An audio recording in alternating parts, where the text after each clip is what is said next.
here are my lovely assistants who helped me stir for so long today.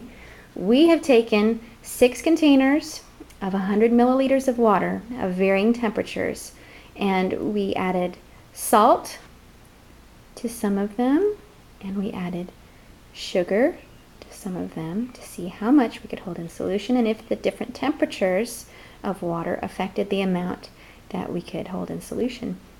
We started off with room temperature water, and we stirred in 2 tablespoons, and we went ahead and decided to add an extra tablespoon, and that was really too much. We should have quit at the 2.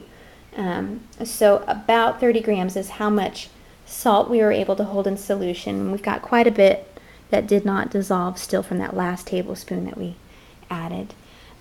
Then the cold water we tried, we were able to put in 2 tablespoons, which is about 30 grams of salt.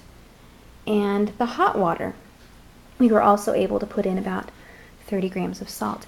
We noticed something interesting about the hot water with the salt. What did we notice, guys?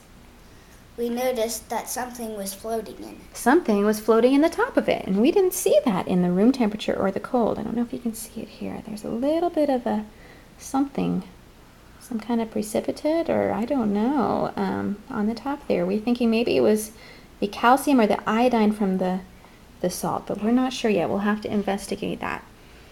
And the solution was more clear for the hot water. Then we started with room temperature water for the sucrose. And how many tablespoons were we able to stir into that? 8.